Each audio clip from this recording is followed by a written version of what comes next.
Shalom saudara-saudara yang dikasihi Tuhan. Selamat bergabung di dalam program Tuhan Adalah Gembalaku. Sebuah program di mana kita bersama-sama merenungkan firman Tuhan. Firman yang meneguhkan iman agar kita hidup menyenangkan hati Tuhan dan menjadi berkat bagi sesama.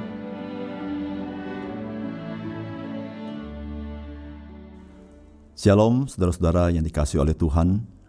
Senang sekali bisa berjumpa kembali di dalam program Tuhan Adalah Gembalaku. Saudara-saudara, di dalam kehidupan kita, di dalam aktivitas-aktivitas yang penting, pasti ada satu hal yang sangat penting yang perlu kita lakukan, yang kita sebut dengan persiapan.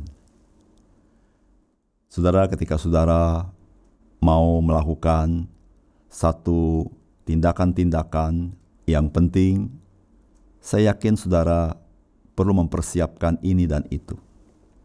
Atau mungkin juga ketika kita ingin berjumpa dengan orang yang penting di dalam kehidupan kita, saya percaya setiap kita akan mempersiapkan diri dengan baik. Mungkin saudara yang kita persiapkan adalah bagaimanakah penampilan saya ketika saya datang kepada dia. Atau mungkin saudara mempersiapkan bagaimanakah saya menyapa dia, bertutur kata dengan dia. Atau mungkin saudara memikirkan, seharusnya saya bersikap seperti apa, kalau duduk seperti apa. Saudara, saya rasa ini sesuatu yang baik, mempersiapkan diri untuk hal yang penting. Tapi pertanyaannya adalah saudara-saudara, apakah Tuhan inginkan yang kita persiapkan waktu kita datang kepada dia, menghampiri dia? Persiapan apakah yang menyenangkan hati Tuhan? Saudara, inilah akan kita renungkan dari firman Tuhan yang akan kita baca pada hari ini, yang tercantum di dalam Injil Matius, pasal yang ketiga, ayat 1 sampai dengan ayat yang ke-12. Pada waktu itu tampillah Yohanes Pembaptis di padang gurun Yudea dan memberitakan, "Bertobatlah, sebab kerajaan sorga sudah dekat." Sesungguhnya dialah yang dimaksudkan Nabi Yesaya ketika ia berkata, "Ada suara orang yang berseru-seru di padang gurun, persiapkanlah jalan untuk Tuhan, luruskanlah jalan baginya." Yohanes memakai jubah bulu unta dan ikat pinggang kulit, dan makanannya belalang dan madu hutan. Maka datanglah kepadanya penduduk dari Yerusalem, dari seluruh Yudea, dan dari seluruh daerah sekitar Yordan. Lalu sambil mengaku dosanya, mereka dibaptis oleh Yohanes di sungai Yordan. Tetapi waktu ia melihat banyak orang Farisi dan orang Saduki datang untuk dibaptis, berkatalah ia kepada mereka, "Hai kamu keturunan ular beludak, siapakah yang mengatakan kepada kamu bahwa kamu dapat melarikan diri dari murka yang akan datang? Jadi, hasilkanlah buah yang sesuai dengan pertobatan. Dan janganlah mengira bahwa kamu dapat berkata dalam hatimu, Abraham adalah bapa kami. Karena aku berkata kepadamu, Allah dapat menjadikan anak-anak bagi Abraham dari batu-batu ini. Kapak sudah tersedia pada akar pohon, dan setiap pohon yang tidak menghasilkan buah yang baik pasti ditebang dan dibuang ke dalam api. Aku membaptis kamu dengan air sebagai tanda pertobatan. Tetapi dia yang datang kemudian daripadaku lebih berkuasa daripadaku, dan aku tidak layak melepaskan kasutnya. Ia akan membaptiskan kamu dengan Roh Kudus dan dengan api. Alat penampi sudah di tangannya. Ia akan membersihkan tempat pengirikannya dan mengumpulkan gandumnya ke dalam lumbung, tetapi debu jerami itu akan dibakarnya dalam api yang tidak terpadamkan."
Saudara-saudara yang dikasihi oleh Tuhan, kedatangan Tuhan Yesus ke dalam dunia yang pertama kali sudah dinubuatkan di dalam kitab Perjanjian Lama.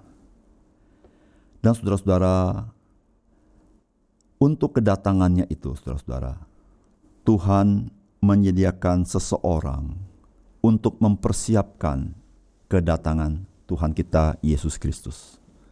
Dan itulah yang dikisahkan di dalam Injil Matius yang kita baca tadi. Nama orang itu ialah Yohanes, saudara.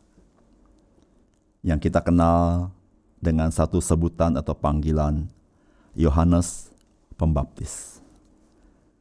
Saudara-saudara, pertanyaannya adalah mengapa kedatangan Tuhan Yesus memerlukan seorang untuk mempersiapkan umat Tuhan baginya? Saudara-saudara yang dikasihi oleh Tuhan, itulah yang Tuhan inginkan dalam hidup kita. Saudara-saudara, mari kita menghampiri Tuhan dengan mempersiapkan diri kita. Saudara-saudara, kedatangan Yohanes Pembaptis mempersiapkan umat Tuhan untuk menyambut Tuhan. Apakah yang ia sampaikan kepada umat Tuhan? Saudara, inilah yang ia sampaikan kepada umat Tuhan. Bertobatlah. Saudara-saudara, seruan ini bukanlah seruan yang baru, saudara-saudara, melainkan sebuah seruan yang sebenarnya sudah ada dalam Perjanjian Lama, bahkan berulang-ulang disampaikan. Misalnya di dalam kitab Yesaya pasal 30 ayat 15. Sebab beginilah firman Tuhan Allah yang Maha Kudus, Allah Israel, dengan bertobat dan tinggal diam, kamu akan diselamatkan. Dalam tinggal tenang dan percaya, terletak kekuatanmu. Saudara-saudara, apa artinya bertobat? Bertobat adalah perubahan di dalam cara pikir kita, termasuk sikap hati kita dan cara hidup kita. Tetapi saudara-saudara, di dalam Perjanjian Lama, kata bertobat bisa diartikan berbalik atau kembali, return, yakni saudara-saudara kembali kepada Tuhan, mengarah kepada Tuhan, menanggalkan dunia ini dan kembali menjumpai Tuhan. Saudara-saudara yang kasih dalam Tuhan, persiapan yang dipandang baik di mata Tuhan ketika kita berjumpa dengan Dia adalah pertobatan, saudara-saudara. Saudara-saudara, dengan pertobatan, seseorang itu mengakui dosanya dan rela meninggalkan dosa-dosa itu untuk datang kepada Tuhan. Saudara, itulah yang terjadi pada saat Yohanes Pembaptis berseru, "Bertobatlah, sebab kerajaan Allah sudah dekat."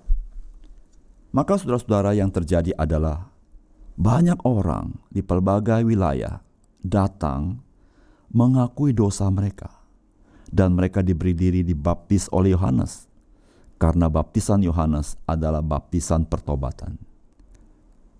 Dan menarik sekali saudara-saudara, dari sekian banyak orang yang datang juga sejumlah orang Farisi dan orang Saduki yang mau dibaptis oleh Yohanes Pembaptis.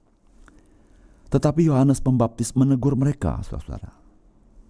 Saudara, apa yang ditegur oleh Yohanes Pembaptis, saudara-saudara? Saudara, inilah penekanan Yohanes Pembaptis. Jadi hasilkanlah buah yang sesuai dengan pertobatan. Saudara-saudara yang dikasihi oleh Tuhan, kemungkinan saudara-saudara mereka datang tidak dengan hati yang bertobat. Mereka tidak bertobat sungguh-sungguh, sehingga saudara-saudara dapat dirasakan pertobatan yang tidak sungguh-sungguh, tidak ada buah yang dihasilkan. Saudara-saudara yang dikasihi oleh Tuhan, pertobatan selalu disertai dengan hasil yang berkenan kepada Tuhan. Saudara, ada kalanya kita berpikir, Bagaimana saya berhadapan dengan Tuhan? Maka kita berpikir, saya harus berbuat A, berbuat B, berbuat C. Tapi kita tidak pernah berpikir, sesungguhnya Tuhan tidak berkenan untuk seluruh perbuatan kita tanpa pertobatan. Saudara-saudara, pertobatan itu terkait dengan relasi kita dengan Tuhan. Pertobatan terkait dengan arah hidup kita kemana, yaitu arah hidup kita kepada Dia. Saudara, tanpa pertobatan, arah hidup kita kepada dunia ini, arah hidup kita kepada keduniawian, saudara-saudara. Saudara, jika hidup kita penuh dengan keduniawian, maka apapun perbuatan kita kepada Tuhan tidak memperkenankan Tuhan. Saudara-saudara yang terkasih di dalam Tuhan, marilah kita menanggalkan seluruh keduniawian kita. Kita bertobat, berbalik kepada Tuhan. Itulah persiapan yang sangat baik yang Tuhan inginkan di dalam hidup kita, saudara-saudara. Termasuk ketika kita mau beribadah. Mari kita persiapkan diri dengan bertobat kepada Tuhan. Waktu kita ingin menjalankan hidup kita di pagi hari, mari kita mempersiapkan diri dengan bertobat kepada Tuhan. Saudara-saudara yang kasih dalam Tuhan, jikalau kita sadar hidup kita berada di hadapan Tuhan, maka saudara-saudara, pertobatan adalah sesuatu yang lumrah untuk kita lakukan. Karena kita sadar, saudara-saudara, hidup kita, mau tidak mau, kita bisa mengarah kepada keduniawian. Saudara, mari persiapkan diri kita dengan pertobatan. Saudara, mari kita berdoa bersama-sama. Kita berdoa buat diri kita masing-masing, tapi kita berdoa juga bagi banyak orang-orang Kristen supaya mengerti pentingnya pertobatan itu dalam kehidupan mereka. Mari kita berdoa. Bapa kami yang ada dalam surga, seringkali ya Tuhan, kami berpikir, kami perlu berbuat A, B, dan C sebagai persiapan kami berjumpa dengan Tuhan, sebagai jasa kami kepada Tuhan.